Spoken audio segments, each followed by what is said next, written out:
Beautiful. All right, we're going to jump straight in. Welcome back. So Tuesday's session was really around the idea of kind of starting to think about what your offerings are. And today's session is around like getting super clear on that and sort of this idea of what you can think of as being a pyramid or a funnel, depending on which way round you put it. I'm going to talk through that, and then I'm going to try to allow plenty of time for questions today, because I want to be able to apply these teachings specifically and directly to your businesses. Before we do any of that, I'd love to just go around the group and ask you to share what is one insight or aha light bulb moment you've had in the last week about either about your business or about yourself in business. So it could be like a personal insight about what you bring to business, or it could be about the business specifically. Just one thing, something that has been enlightening for you. Who'd like to jump in and start? Okay. Liz.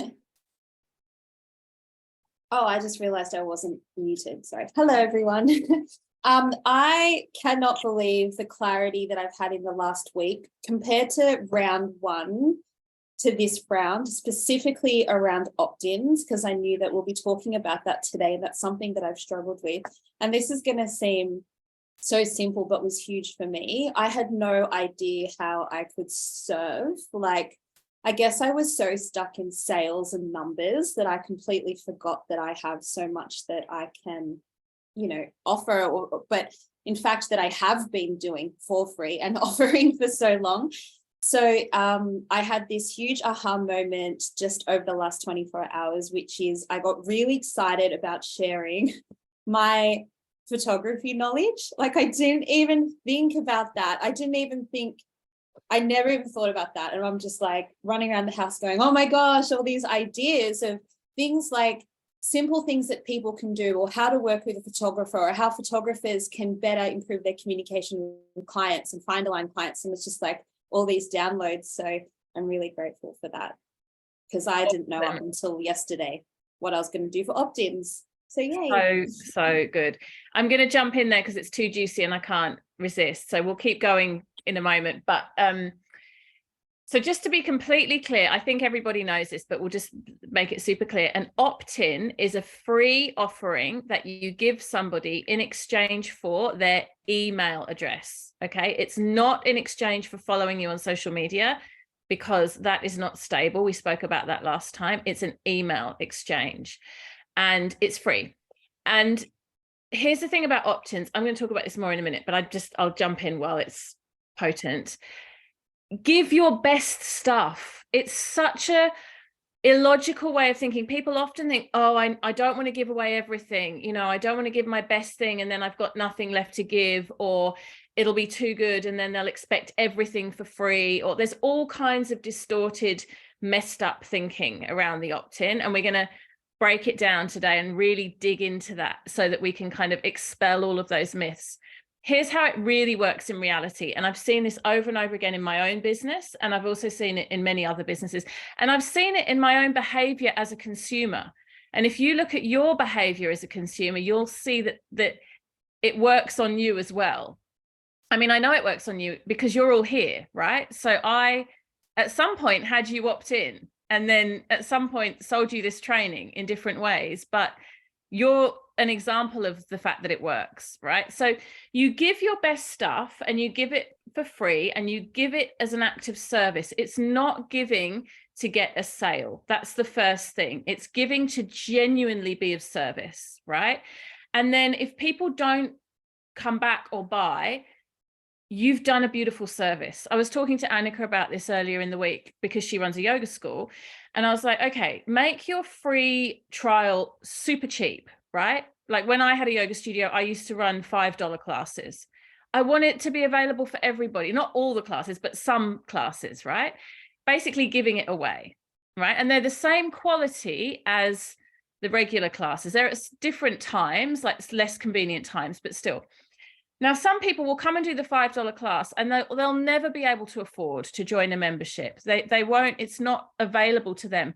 But what a beautiful offering that those people who would otherwise never have been able to come to a yoga studio and experience a class could come and experience that, right? And if people are smart, they'll do lots of your free things and benefit from your work and perhaps not have the budget to work with you, but you're still doing your beautiful work in the world. I mean, I know because I look in the back end of Kajabi, and Kajabi tells me there are people in my system who have literally done every free thing I have ever offered and never purchased from me. And I'm so happy for that. Like, I genuinely am, because they're getting the work, right? And I was talking to another friend of mine who's a coach, and she was saying, I get really annoyed when people do all the free stuff and then never book. It's kind of like a bit of a piss take. And I was like, no, that's the wrong mentality. We're here to be of service, and then who knows how things will loop back around, even just karmically, not financially, just energetically. It's a beautiful thing. So don't be energetically stingy with your freebie. Be energetically abundant, because abundance magnetizes more abundance. Your generosity will lead to more generosity, right? However, this is super important. If you are a person who gives away too much and doesn't have good boundaries and doesn't charge enough, then you have to watch out for being leaky with that energy, right? So being generous and of service in your opt-in is different to devaluing yourself and giving away everything for free. Right now, I've spoken about this several times for those of you who've been in the training with me before, but for those of you who haven't, this is a little bit newer. I made such a big mistake when I started my business of constantly discounting by 50%. Like, it was my big selling strategy, and I regret it. Like, if there's one thing I could have done differently, it would have been that. It worked. I got lots of sales and I still get sales, but it's people have an expectation now that I will discount. And when I started Bhakti Business, my big commitment to myself was no discounts. I'm not discounting, and I haven't. And I won't, because I've got a clarity around that. However, I will be offering lots of free material. Like, I'm already planning what I'm going to be putting on Instagram, you know, little freebie opt-ins. Like, I'll be giving a lot, but then if you want more, if you want the whole thing, you have to sign up and you have to pay. So the critical thing about the opt-in is it always leads to a call to action, which potentially leads to a sale. Every time you give something free, you then invite, it's an invitation to come and work with me till you're blue in the face, until you feel like, oh my goodness, I've offered so many times and, you know, it's embarrassing and I'm saying it again, and you just keep making the offer.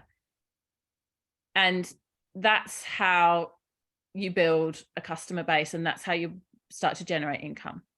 So good boundaries around, I'm giving this for free, but I'm not giving this for free. And then also attitude of service and no expectation around the sale, but at the same time, you're selling. You're making the offer. A really good analogy for all of this, and we'll get more into it as we look at the pyramid, but a really good analogy for all of this is dating, right? So you don't go on a date and then get married and have babies, right? If getting married and having babies is the equivalent of buying the big ticket offering, whatever that is, then first of all, you want to go on a few dates with your new customer, right? You bring them into your world. You have a coffee, and then maybe you have dinner, and then, you know, it's like a progression. You get to know each other, and then they trust you and they like you and they want to invest. It's not, you don't just jump into, you know, this is my marriage level offering and then expect someone to instantly buy it. So I love, Liz, that you're excited, because that's the energy that we want. Like, your opt-in, you should feel super good about it. It's not like, oh, this thing's a bit crap and I'm not that happy with it, so I'll make it the free thing. No, it has to be the opposite of that. Like, this is so good, I'll make this the free thing. Because when people love the free thing, they then feel really confident that they'll love the rest of it. And also when they see generosity in the free thing and a genuine investment in helping them, again, then they're going to love you know, whatever it is that you're charging money for. Like Annika was just, I'm going to drop you in it now, Annika, but Annika was just sending me the sales page for her new teacher training. And we were talking about the opt-in, and she was like, okay, I think I've got the opt-in worked out. It's just this and this. Is that good enough? And I was like, if you're asking me the question, is that good enough? Then no, it's not. like you've got to be like, I'm super excited to give them, like my opt-ins for my big programs are Yoga of Birth is a free book, an entire book, like it's an ebook, but it's like the whole book that's worth $30. And for Ayurveda Goddess, it's a mini course. It's literally like a whole course I made that's tasters of the full training. It's a lot to give away for free, but they convert, both of those things convert so well. Like very high percentage of conversion when people read the ebook, actually open it and look at it and engage with the short course. Very high conversion rate to buying, because I know it's good. I've put a lot of energy into it. So yeah, giving generously and then being open to what the fruits of that. Yeah. Let's keep going. Who's next? Big aha or insight about yourself or your business. Edwina. I've just realized that I love writing sales pages. Like I love it. Like I get so much joy and satisfaction from writing them. Like I'm so excited to rewrite all my sales pages and offer it for other people. So yeah, it's something that I never thought of as an offering, but yeah, thanks to Katie, it's like, it's just this beautiful magic thing that's just come out. I love it. So yeah, that was my excitement. And you're so good at it. And people need help with it. Like people really struggle with writing sales pages. Even if you don't struggle with it, it's a lot of work. So it's a great thing to be able to outsource. Did Eloise get in touch with you about her sales? Yes, she did. Yeah. I've emailed her. Thank you. Good. Yeah. Beautiful. Yeah, that's exciting. Great. So exciting. Who else? I'm happy to go. It's really starting to become clear the past week or so. So I've owned this business for a while now, and I always thought, you know, once I have enough of a profit, I'll hire a marketing expert and they'll just do it all for me, right? And I realized my main job as a business owner is marketing. That's literally my main job. It's not the schedule. It's not mind body. It's not the teachers, not even the training. Like it's literally like my main job is marketing, because if I don't have good marketing, I can't pay my rent. So yeah, that's blowing my mind right now. Beautiful. And that's so good. And then the trick is to fall in love with marketing because it's totally authentic and aligned with who you are and what you offer. That took me so long to learn as a studio owner years ago, like just feeling like, okay, I have to sell, I have to market. I knew that, but it always felt icky and I always felt like pushy and uncomfortable. And then I realized actually just by showing up repeatedly as myself and being of service, that's marketing. And the whole thing changed for me after that. Like it's just about giving and drawing people into your community. And yeah, then I started to enjoy it. Yeah, but you're right. I agree. I think that's a beautiful insight. Thank you. Emma. For me, it's just been basically having a path, like something to follow. I've hit a wall. Like I've done everything I can myself, and now I've got, you know, even just this lovely pyramid and everything we've talked about. It's like, oh, okay, so this is how it will work. Like, I mean, I've been looking at all, you know, the people I follow, and I see how they do it, and it's been a little bit elusive, but everyone sort of does the same thing in a different way, but I still haven't had like the framework, I guess. And a bit like Liz, I've been just so excited because I can see how it can all unfold now. And also, you know, just like I've got an opt-in, but I've got nothing to sell. So like, that's a bit stupid, right? I mean, you know, like I've sort of got some things in place, you know, I've got like one welcome email and that's it. And it's like, I'm not, you know, I'm just learning how I'm not nurturing, and I've got like some basics, but they're not connected. So I'm just seeing how to connect everything and move forward. So I'm really excited. Thank you. So good. The clear pathway. I love it. I love it. And you just made me think about when, you know, I mean, I know so many of you are yoga teachers, you know, when you first do yoga teacher training and it kind of destroys yoga a little bit for you, because then every class you go to, you're analyzing the teacher's sequence and the playlist and what they're saying and the cues and everything. It's like you suddenly go from being immersed in the experience to like seeing it from a teaching perspective. It's exactly the same with marketing online. Like you'll never again be drawn on the journey of someone's launch without going, I see what they're doing with this survey, or, you know, I see what they're doing with this sequence of emails or whatever it might be. But that's a great way to learn. It's such a good, once you've got that pathway in your mind, start looking at the people who you love, and particularly look at the people who you have purchased from and notice your pattern. Like I was talking to Amanda yesterday, and I'm sure she'll listen to the replay. She's in Finland, so I don't think the time for the 11 o'clocks is friendly for her. And I was saying to her, okay, I just want you to use your journey with me as an example. Talk me through, how did you end up here? And she had opted in for the free Yoga of Birth book. She'd read it. She'd looked at my Yoga of Birth training sales page. She liked it. She'd started receiving my emails. Then she had seen that I was segueing into offering business offerings. Then she booked in for a one-on-one because she didn't want to make the big investment of the full training. We did a one-on-one together. She realized, oh my goodness, okay, there's so much I can do in my business. This is going to, you know, I need this extra support. Signed up for the full training. Like, she's the classic.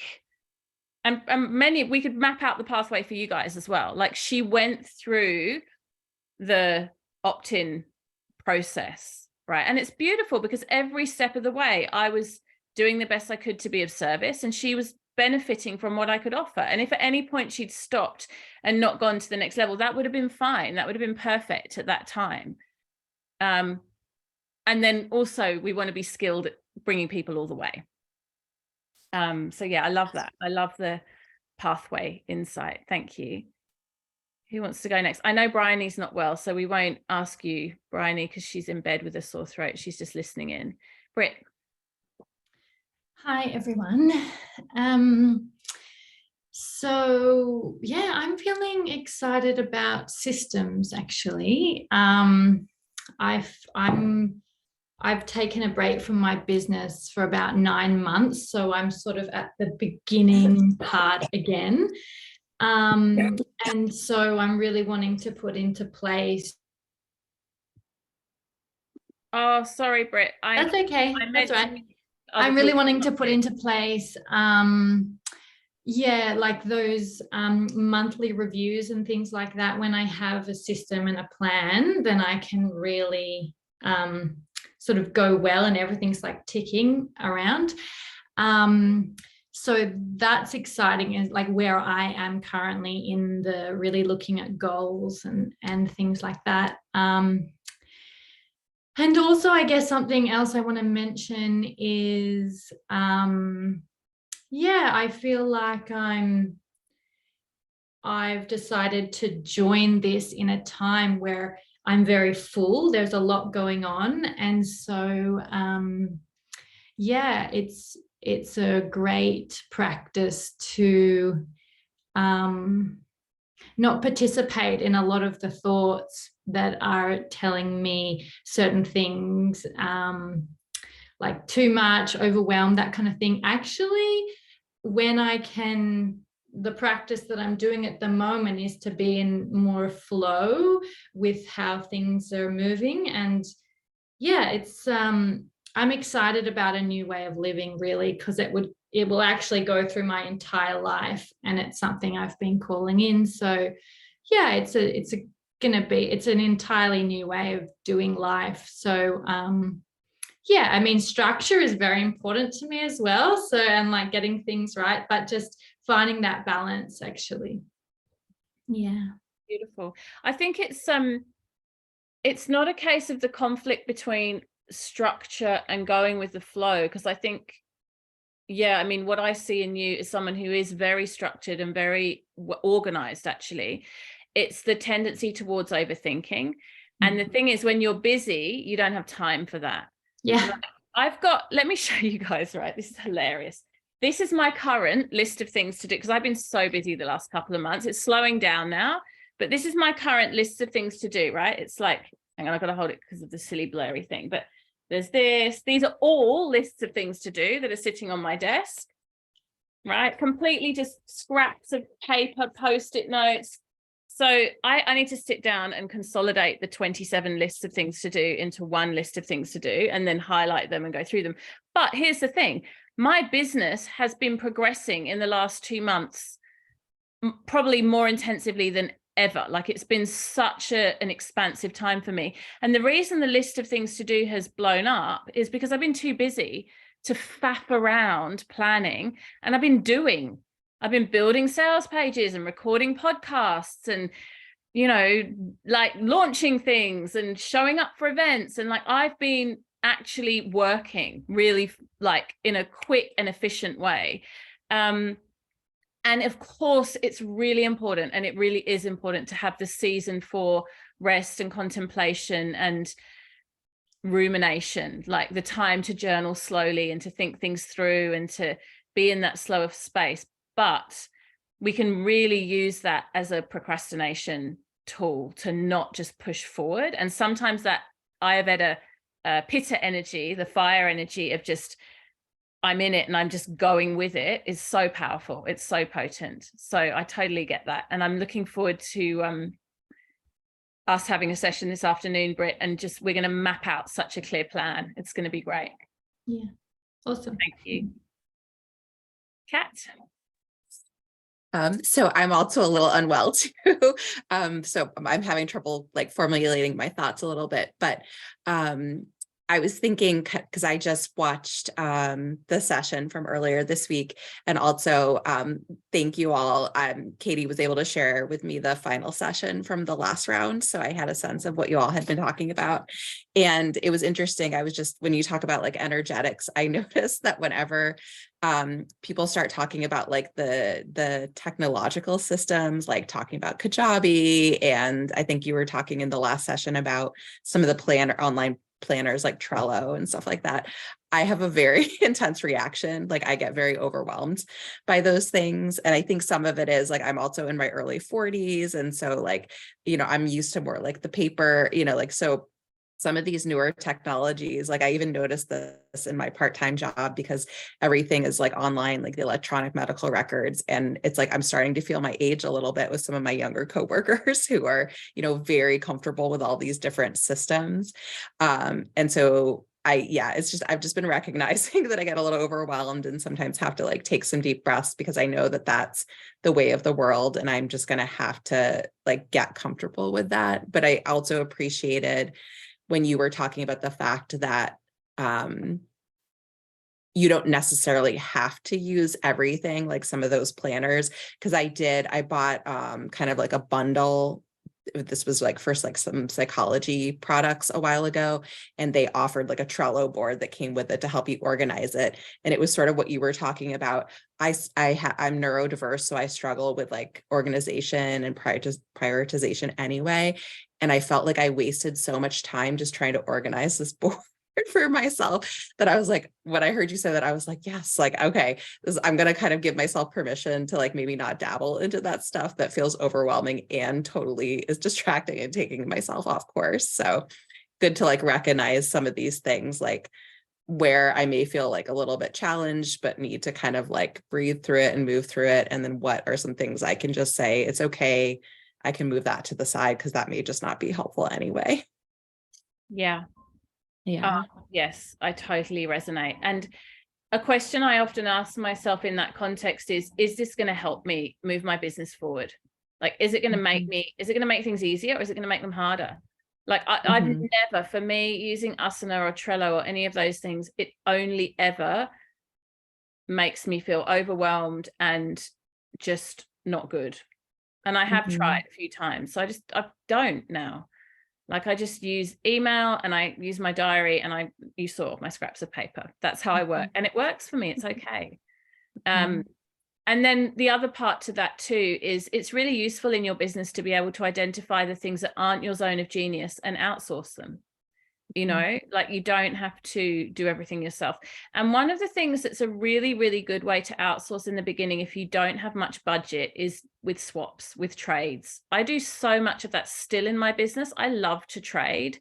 Like it's really, some business coaches and business advisors like will talk against it. Like it's sort of, you know, it's better, it's cleaner to have a monetary exchange, blah, blah, blah. I don't agree. Some of the best experiences I've had in my business have been through trades and swaps. So, you know, especially if you're low budget, yeah, like you do a photography session and someone creates a sales page for you, or you give a bunch of free yoga classes and they look after your baby for the afternoon, or whatever it might be. It's so valuable to use that currency, and it's often a win-win.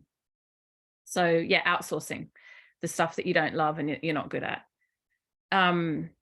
Okay, beautiful. Everybody got a chance to share. That's great. So let's dive into this pyramid / funnel. So the way I've represented it is a pyramid, but if you turn it the other way around, it's a funnel. So you'll often hear people talk about funnels when it comes to sales and marketing. Same thing.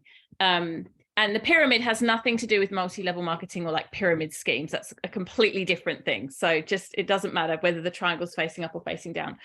There's one thing I just want to say. Where's my piece of paper with my note? Because I threw all my papers around. Now I've lost my notes. There we go. Before we go into this pyramid, if there is one thing that you get out of today, only this one takeaway, this is the most important thing, right? And I keep seeing this over and over again. It keeps coming up for me. There is a difference between launching something, i.e. putting it on sale, and then selling it. And what I'm seeing is a lot of people, a lot of entrepreneurs are creating something, putting it on sale, which we can call launching, right? And then being so disappointed and heartbroken when it doesn't sell like hotcakes. Now, you have to sell the thing after you've created it. There's a whole process around sales and advertising and promotion and creating a buzz and a hype around something. Look, sometimes you get really lucky. You create something as such a niche for it. You've already got such a following. You don't have to do anything. You put it on sale and people buy it. That occasionally happens. Very rare. And these days, with such saturation in the world of online marketing and the internet, even rarer than it used to be. So I just want you to remember that once you've created something and you've put it on sale, or conceptualize something and put it on sale, you might not even have created it yet, because I often tell you, you know, put it on sale before you've even made it. You then have to sell it, right? And that's what we're going to talk about today. In other words, don't be disappointed that this thing that you made, that you put on sale, didn't sell instantly. You've got to nurture people into wanting to buy it. And we'll talk a lot more about what that means as we go. But I want to eradicate the disappointment that you might experience because you put so much into creating something, right? Like your heart and soul, and you create a beautiful sales page and you're super excited to get it out into the world. And then sometimes when people are new in business, there's a little bit of naivety there. And it's like, oh, okay, it's out there. I clicked send on the one email that I'm going to send. And then why didn't 30 people buy it straight away? Because I know it's so good, right? Like, it doesn't work like that. You've got to have a system and a strategy around then selling it. And that's what we're going to talk about today. And more than likely, you will have to go through some discomfort around the sales process before it gets comfortable. Like, it's a learning curve, and it can feel a little bit, different things can come up depending on your personality. Different things can come up, but usually stuff comes up when it comes to selling, right? And so this is why the most potent antidote to the stuff coming up is that you feel really proud of your work. That's the most important part, right? That you put your heart and soul into your work and you're really, really happy with it. And when you feel really proud of it, then what you can do is you can offer it out into the world and you can say, take it or leave it. It's fine with me if it's not for you right now. I know it's good, right? Like when I think about my Ayurveda Goddess program, just as an example, I put my heart and soul into that program. I know it over delivers. I know it's good value. I've had hundreds of women give me positive feedback about it. So when I'm selling it, I'm not like, oh, is it overpriced? Oh, do they want it? Is it right for them? Like all these kind of less than narratives. I'm like, I know this is bloody good. Please buy it if it's what you want. And if it's not, that's completely fine too. Like if it doesn't quite fit what you're looking for, that's okay. Right. So it's not like I'm trying to pressure people or manipulate them or, you know, persuade them. It's none of those things. It's just I've got a real clarity around what my offering is and how it can be of service and that it's fairly priced. And I'm going to communicate all of those things to you. And on pricing, I'm actually going through a process more and more, and I recommend that you do the same because it's actually been quite powerful for me, of speaking explicitly about my pricing. So saying things like, I've deliberately priced this to be affordable. Or, you know, one of the values in my business is that my work is accessible, which is why I'm offering at this price. Or it could be the other way around. This is a really high touch, labor intensive offering, and it's expensive for a reason. I know it's expensive and I'm honoring that because of what I'm giving you. So it doesn't matter where your price point is. It could be free or it could be $5,000. The point is that in your nervous system, you feel okay about what you're charging, because it will be very hard for you to sell anything if you don't. And this is where the money piece comes in, where if you don't feel okay about charging money for your work, then before you start creating sales pages or marketing or any of that stuff, go away and do your money mindset work. Work on your sense of self-worth attached to money. And if you need resources to do that, I can definitely help you with those. But we have to come from a place of alignment around pricing so that we feel just as good about the high ticket offer as we do about the free offer. And then one final piece around pricing.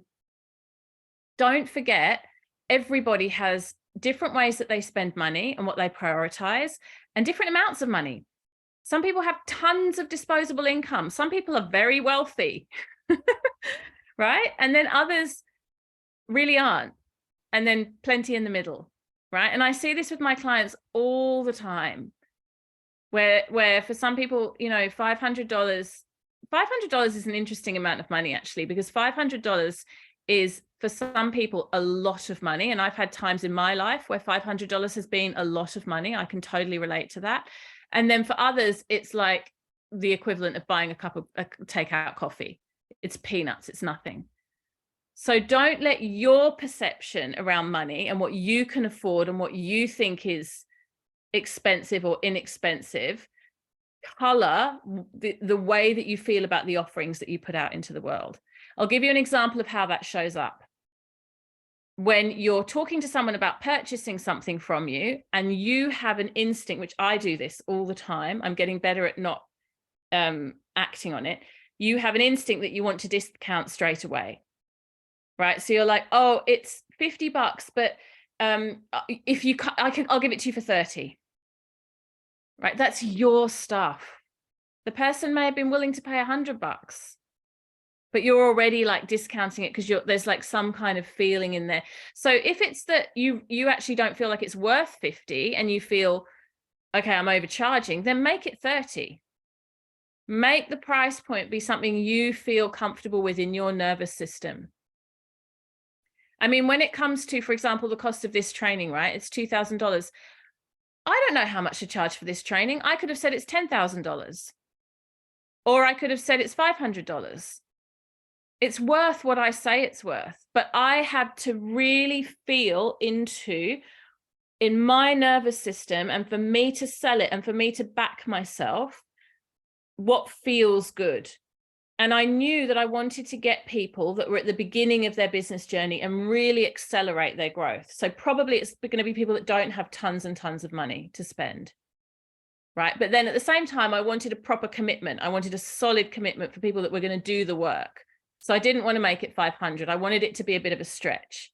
So I played around with it and I thought about it and I meditated on it and I got comfortable. And now I feel really good with that price point.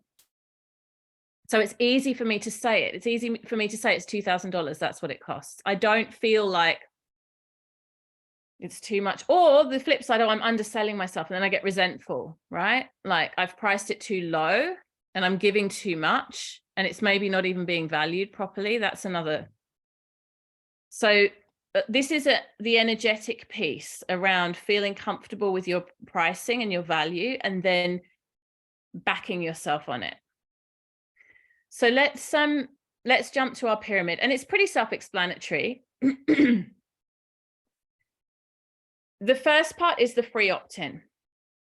Now, because of the world that we live in and the age of technology and the internet, you still have to sell the free opt-in. Just because it's free does not mean everyone's going to want it, right? So you still need to make a nice, juicy sales page for your free opt-in. You still got to sell it to people, which is kind of a bit of a bitter pill, but it's just the truth. So if you want to see examples of that, you can go onto my homepage, bhaktirose.com.au, and you'll see the free opt-in for the book and the free opt-in for the mini wellness course, and you'll see how I've done that. Like, it's not as extensive as a full-on sales page for a training that has testimonials and, you know, frequently asked questions. You don't have all of that, but you do still need a beautiful image, a very clear call to action, some careful description about what they'll get from it. Because remember, people's resources, there's two resources that people will give you. One is their money and the other is their time. And increasingly, people are very discerning about where they put their time. So you need to tell them this is going to be worth your time. So there's that. That's the free thing. And I've already spoken, I won't repeat myself, about making your free opt-in really good. Don't have 20 free opt-ins because you'll just get confused and it's too much energy being dissipated. So 1 or 2. I've got 2 main ones, and then I have my quiz. And then from time to time, I run a special event, which is like a kind of an opt-in. Like, for example, I recently did Shakti Rising, which was a 3-day training. That's an opt-in, but it's an opt-in which has a call to action. It's actually an event, but it's a free opt-in is what it is, really. So you could do a webinar, and there's so many different possibilities of what your free opt-in could be. It should be something you love doing. So it should be something you feel excited about, and it could be an event. It could be an in-person event. Like, you know, Liz with Ritualism, she might decide to do a Ritualism taster day where prospective clients can come and see what her event curation might look like. To give it, like, it could be in person. It could be Annika giving a free yoga class to people who are interested in teacher training. Or of course, it could be online. I would recommend with the free opt-in, the culture is changing where people are less and less likely to consume very long content-based offers. Now that's sort of in conflict with my offers, which are a book and a mini course. And I'm actually looking at that more and more. Like, you'll notice this is sort of something that's happened since COVID, really, because in COVID, everyone just got saturated with information.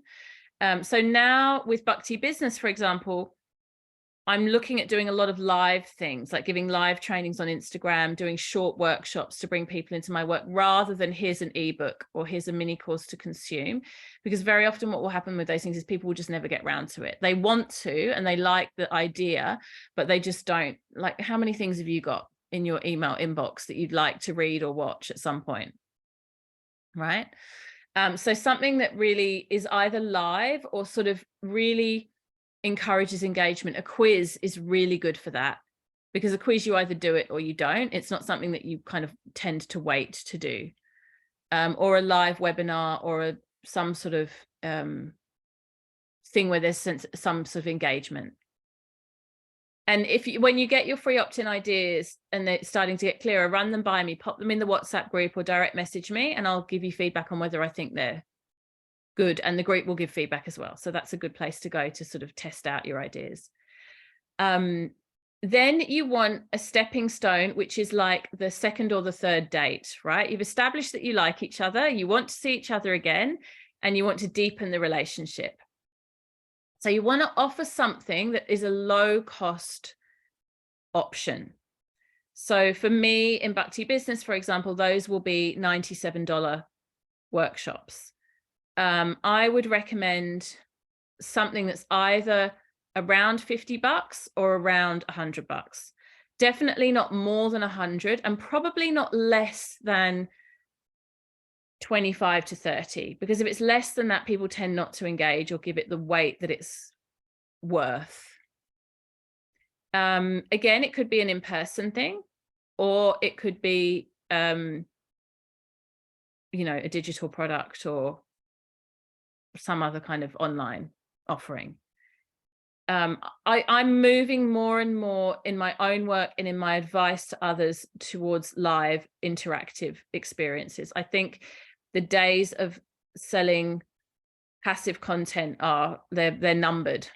You know, like I Better Goddess and Yoga of Birth, I'm going to be completely reworking in the next year to 18 months and only running as live rounds, because people just don't have the motivation to consume trainings that aren't directed and actually led. That's why this training runs as a live training. You know, I could have done it as all pre-recorded and you download it and you do it in your own time, but I know the engagement and the actual real-time doing of it is what gets the results. And then we have group programs, and you can have group programs, I've put it on the pyramid, that are like more passive, or group programs that have more of you in them. And, you know, again, this is an example of that. And then finally at the top is your one-on-one time.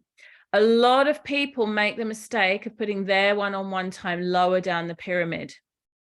Like, oh, my one-on-one time could be a stepping stone to my signature program. That's okay. But just remember, if you want to scale your business, like as in really have it grow, you're only one person and you've got a limited amount of time. So, I mean, maybe I'm just saying this because I've got so many children and my time is like harder to find, but I would be hesitant to do things like discovery calls or, you know, have a chat with me for free type calls, because they're really unsustainable if you want to scale a business.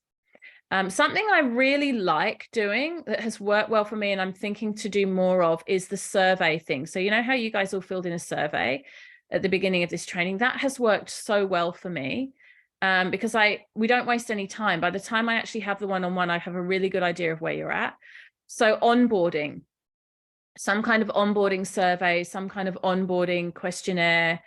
So the engagement begins, or it could just be WhatsApp, you know, like messaging or voice memos, but when it's actually the one-on-one, it's time consuming, and it sort of devalues your time a little bit too. Instagram's a great place for that kind of direct messaging exchange as well. Okay, I think that's, let me just have a quick look at the pyramid and see if there's anything else I wanted to say. There's an E missing from energetics, which I'm sure some of you who are good proofreaders noticed. I'll fix that. Yeah, so, you know, I've said check the energetics, meaning just at every stage, you want to feel good about it. You want to feel really good about it. And if there are pieces where there's like a little ick or a little like, it doesn't feel quite right, the pricing's not right, or I don't love the offering, or it's misaligned, address that. Don't push yourself forward through a discomfort around pricing or content, because it will be so much harder for you to sell. Like, you want to launch into selling feeling super good about it.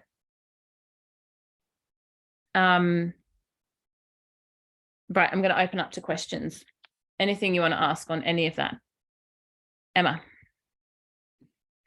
Yeah, look, this is probably more relevant to people looking to create online courses, but just a quick question around, you know, when you talked about the group programs in the pyramid, do you recommend like having a sort of open registration, you know, open the course and then you cut it off and then it runs for, you know, a month and then you reopen? Like how, like, or do you just let it run indefinitely? Like, how do you manage all that? Does that make sense? It makes total sense. I recommend that you have a start date. It runs for a certain amount of time and then it ends. And then the next round starts on X date. That's what I recommend. That's what I'm doing with Bhakti Business. So we're in the June round now. The next round starts in September. And when it's full, and then you'll have to do it, I think probably January. I don't know yet. I do run Ayurveda Goddess as what we call, it's called Evergreen, meaning you can sign up at any time. And we do have monthly live calls that you can join. I think that model is beginning as a general, not just for me with Ayurveda Goddess, but generally is beginning to become outdated. It doesn't sell as well. Think about your own behavior. When you see a course you really like and it's a training that you really want to do, if it's all passive consumption, do you feel a little bit less inspired because you think I might not actually get to doing it? Put your hand up if that's something that would be in your mind. Yeah, right. So I mean, I'm putting my hand up. I know for myself, I'm actually pretty like type A and I'm quite anal about things like this. And I probably would do it. I'm also a bit of a tight ass. I won't spend money on something if I'm not going to actually follow it through. But I know I'm the exception in that. I know from my Kajabi stats, I know that only 60 to 70% of people that purchase Ayurveda Goddess ever get to opening the portal. Right. So there's a whole 30% that never even go in, even though I send them emails every month and I remind them how great it is. And I say, you paid for this, please use it. Still 30%. And they're not unhappy. They're not complaining or asking for their money back. They just didn't get to it yet. Right. And then of the 60 to 70% that are doing it, only 40% will complete. And in an online training, 40% is a high completion rate. Industry standard, do you want to guess? Industry average for the completion of a passive online training course. Throw a number at me. What do you think? 10%. Cynical, Edwina. 20.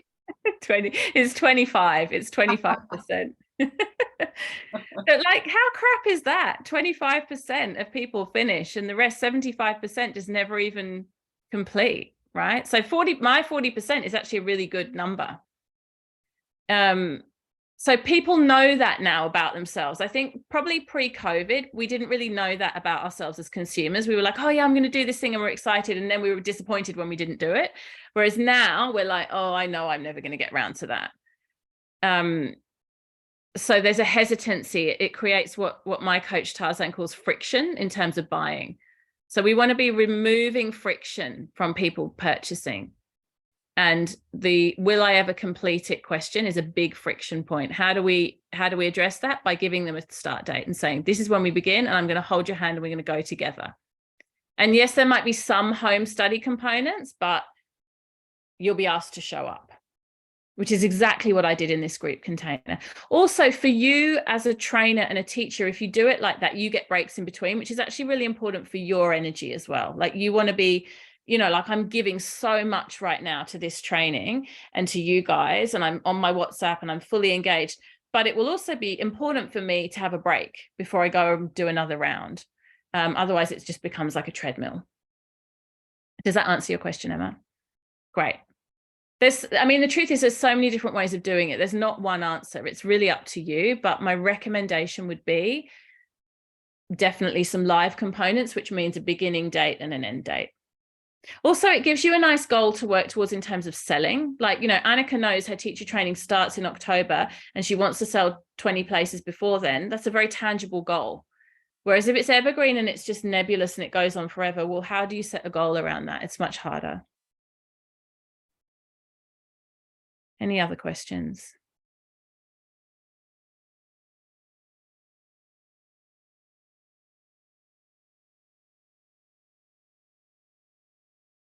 I guess I was just wondering, because you were talking about, you know, in terms of like the interaction and the one-on-one, not really doing that until, you know, kind of higher up the pyramid and not offering like the discovery calls and things like that.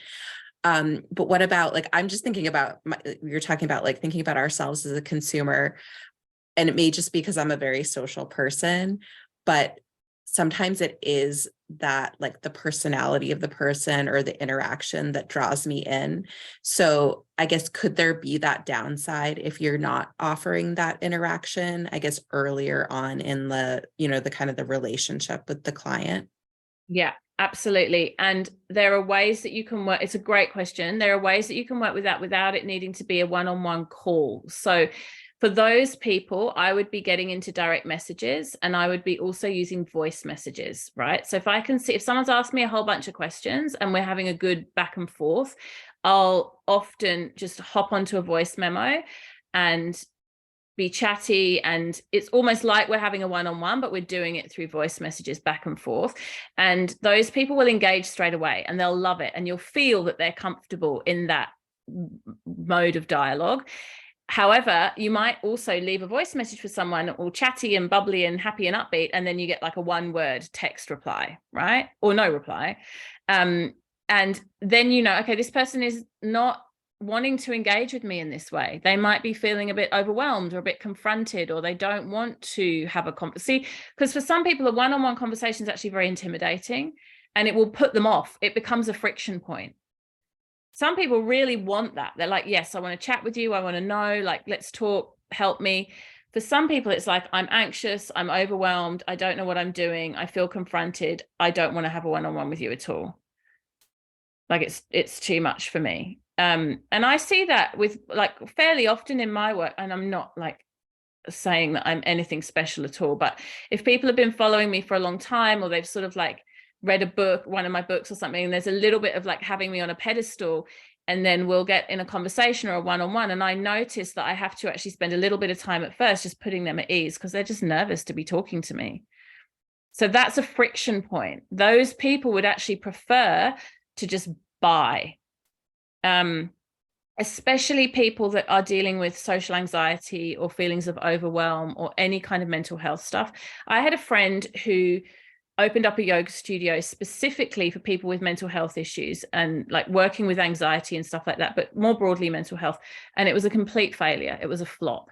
And I met with her the other day, actually, we were talking about it. And she said, it's because people don't want to out themselves as being anxious and overwhelmed. Like, the last thing those people want to do is go to a yoga studio and be in a room full of other people who are identifying as anxious and overwhelmed.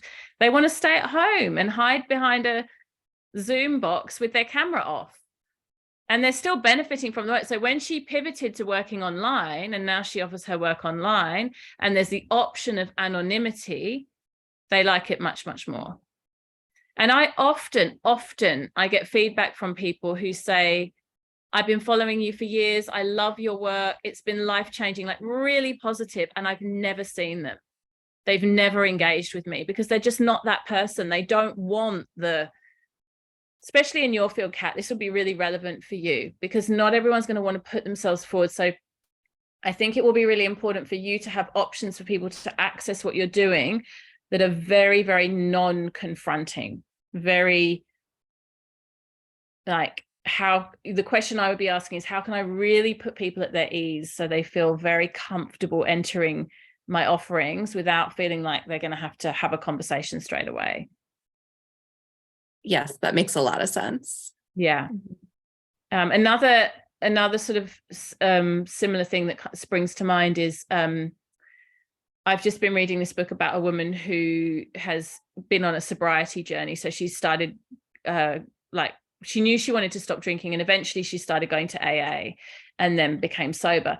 But she talks in the book in quite a lot of detail about how she would like go to AA meetings and wait until they'd started, because she didn't want to feel awkward, you know, like being in the room before it began. And then she'd like sneak in at the back door, listen to the meeting, but not participate, and then quickly sneak out again before the end of the meeting. So, you know, she was in it for quite some time before she was actually properly in it and participating. So can we make ways in our work that allow people to like be in the work without necessarily having to be the center of attention or feel exposed? Liz, make videos of yourself talking about snippets of what you're sharing, not just on social media, but maybe a link. Yes. Yeah, exactly. Yeah. So just making all those access points possible for people. Britt. I feel like, yeah, there's this interesting part of me that it's like I'm feeling like, because I'm selling, I'm feeling somewhat responsible for the people that are booking in and not like actually doing it.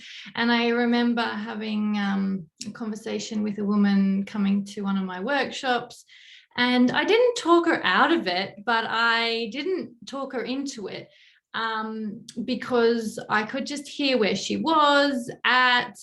And yeah, I thought that, you know, perhaps she was overcommitting. And so I've got this interesting thing of like trying to help people with that. And I think part of it is our like it is my responsibility in a way, being who I am and what I offer. So yeah, I think I'm interested about that. Exactly what you're saying. Two parts to that. So first part is, are you responsible as the service provider if people don't engage with the service that you've sold them? That's the first part, right? Now, the way I look at that personally is, yes, I am, to a certain extent. It's easy to go, no, I'm not. They bought it. It's up to them. They can do whatever, you know, they're adults. But that's actually a little bit like, in my opinion, a bit dismissive and a bit lazy. So I do feel a sense of obligation, and I do a lot in my business to drive engagement, right? If I notice that I have automated systems, if people aren't attending, if they're not opening, if they've purchased something, they're not using it, I will remind them more than once in different ways. I'll reach out to them. I'll try to figure out what the hesitancy is, you know, and then at some point I'll let it go, because you can take the horse to water, you can't make it drink, right? So there's a point, there's a level of responsibility, but also there's a point at which it's not my responsibility. I also try to set my business up in ways that encourage people to do the thing I've sold them, which is not always true. Some businesses, like for example, gyms, like Annika was just saying in the chat, a lot of people will, a lot of gyms have a business model that is based on oversubscription. So they're assuming people will buy and not come. In my opinion, that's an unethical business model. So I would never want to do that. So that's the first part. Yes, you have a certain responsibility. So you want to build into your business some kind of call to action. Sometimes an expiry date is important around that. Like, actually, if you don't use it by this time, it will expire, because what that does is call people into action. It might seem like it's mean because you're limiting them, but you're not. You're helping them to do the thing. And then lots of reminders as it gets close to expiring. You haven't done the thing, come and do the thing, please, I'm here waiting. The second part, though, is a little bit more, I'm trying to word this nicely, but I'm just going to say it bluntly. It's more about you than it is about the other person, in the sense that if you know that what you have to offer is of value, and we've already talked about how you're not going to sell something that you don't feel that way about. So let's assume you know what you have to offer is of value. Then by talking someone out of it because you're not sure if it might be too much for them, or it might overwhelm them, or it might not be the right thing right now, et cetera, all the other reasons. Actually, really what that is it's a self-sabotage on your part. Like, you're a really good example. I mean, my God, how hard did I work to get you in on this training? I can tell you right now, out of every single woman in this training, you are the person that made me work the hardest for it. And honestly, it's because I really wanted you to be here, because I knew that there would be stuff in this that would be of value to you. And also because I genuinely believe in your work. Like, I know your work is good, and I want it out in the world, much bigger than it is right now. But you had a lot of hesitancy, and I had to really sit in my own center of power. Like, there were a couple of times I was like, I'm being too pushy, just let her go. And then I was like, I know this will be good for her. Like, I feel it in my bones, like intuitively, you know? So I honored that, and I pestered you. So I think some of it comes down to intuition. If you're being pushy just because you're being greedy, or you've got, you know, some ulterior motive, that's never a good energy. But if it's like, I have this thing, I know it's really good, and this person is perfect for it, then, you know. Yeah, it definitely says more about me. And that's, yeah, important to look at. Yeah. your the hesitancy that you would experience as a consumer, it's important as a selling person that you don't project that. I'm starting to see that I was doing that. Yeah. And some of it's legitimate. Like, it's good to be discerning. I'm not saying it's not, but there's a balance. There's something else that's interesting here. We're running a little bit over. If you need to go, please feel free to go, but I'm just going to keep going because I can, but feel free to hop off if you need to. People buy for lots of different reasons, and people buy in different ways, but generally speaking, you can divide it into two: emotional buying and rational buying. So some people are very rational. I think I've spoken about this before. Was it last session? It might have been on one. I think it was one of the one-to-ones. Anyway, if it's a repetition, it's still valuable. The rational people want to see, what's the curriculum? What do you cover? What's included? Who are the teachers? How does it, they'll do comparison. How does it compare with another course that's the same price?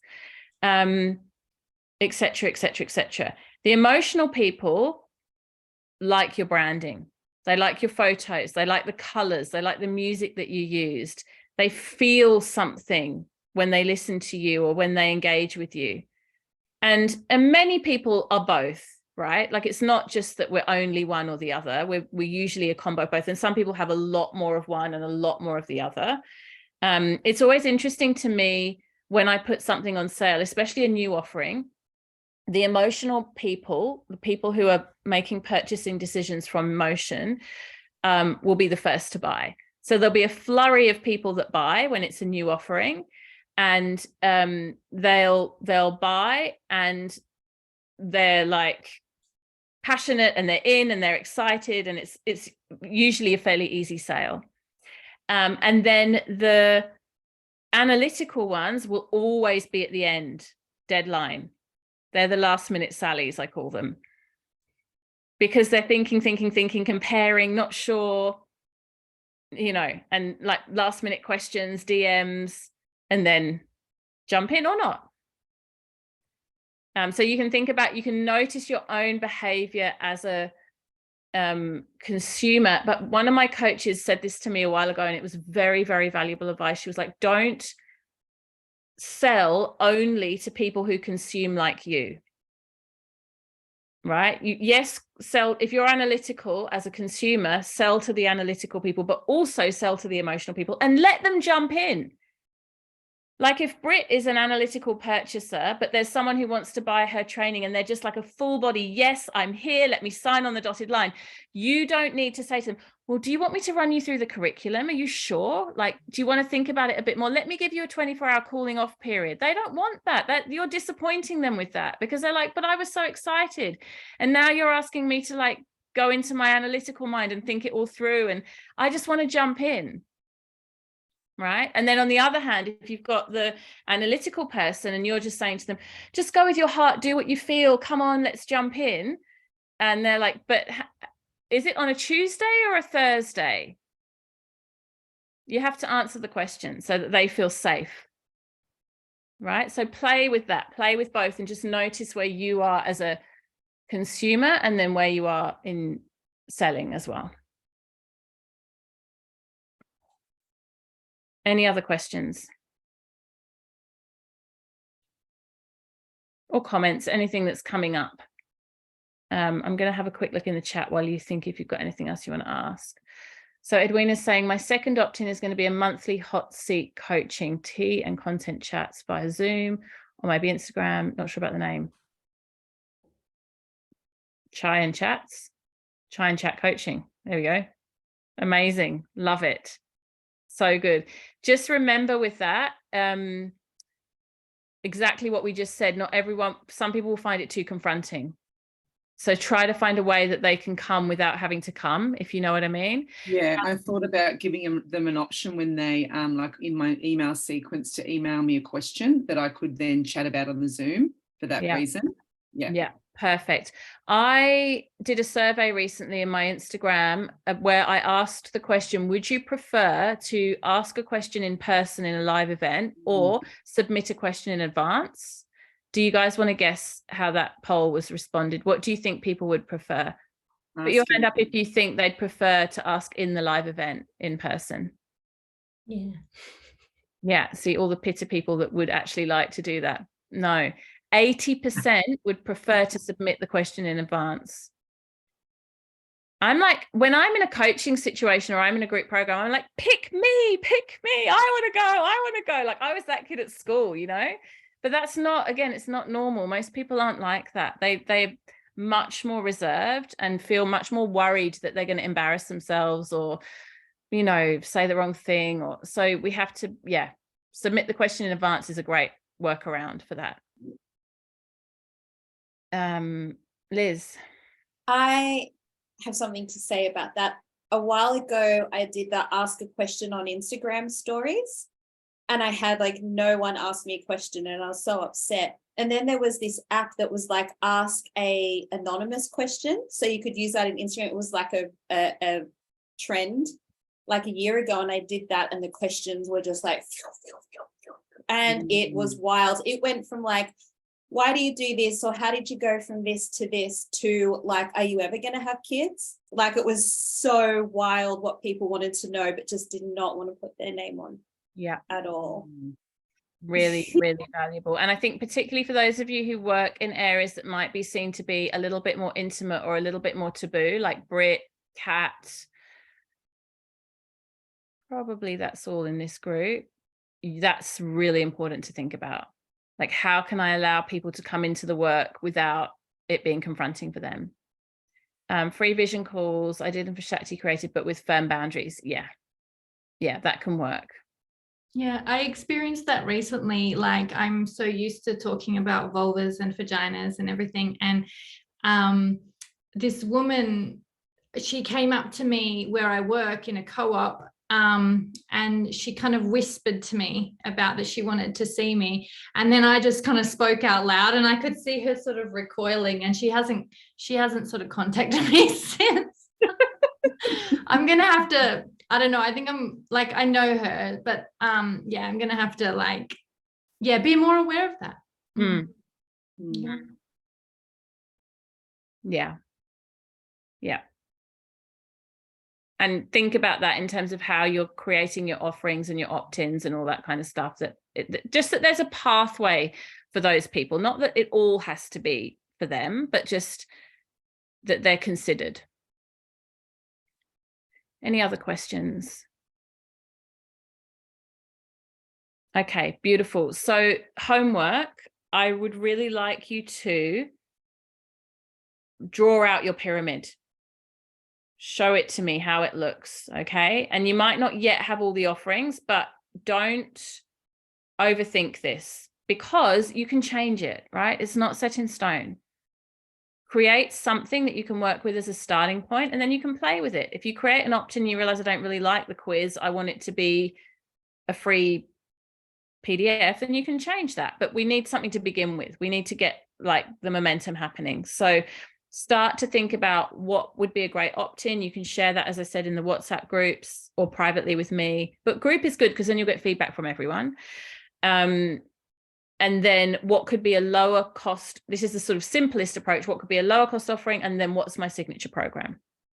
And just remember, if you want to generate a proper income that you can actually live off, you need a signature program that costs enough that if you don't have to sell 1 billion of them to make a living.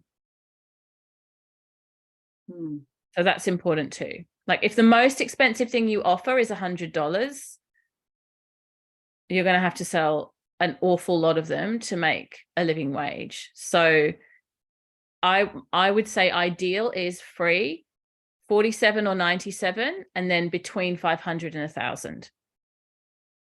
That would be what I would be thinking about.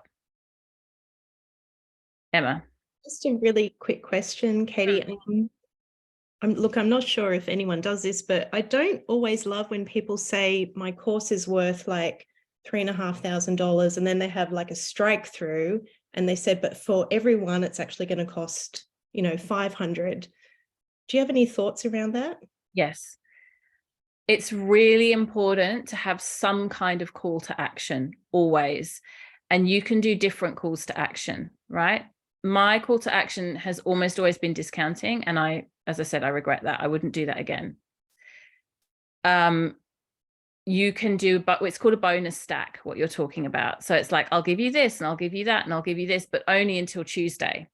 That's another call to action option. A really good, clean, ethical call to action is it begins on this day.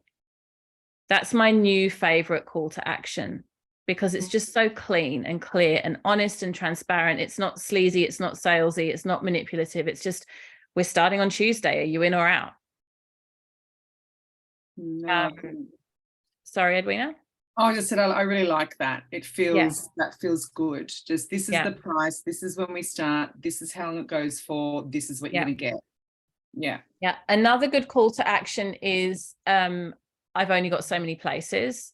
If it's true, you don't want it to be like you know, like fabricated, but you know, I've only got 10 places or I've only got 20 places. Another way of making your offering more expensive, which, you know, is important, is adding in a VIP option, which is one-on-one time with you.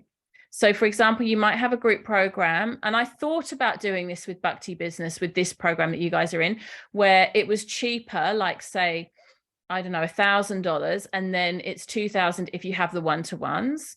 In the end, I decided to make it so everyone has to have the one-to-ones because I know that I can give such value in those. Like I just wanted to be able to do that deeper work. I knew that as a teacher, I would find it frustrating if I was wanting to give people individual attention and I hadn't built that into the program. So I decided to do that. But you can, if you want to have a little bit more of a tiered price offering, you can definitely have like an entry level price point and then a plus some one-on-ones or plus something more high touch VIP option.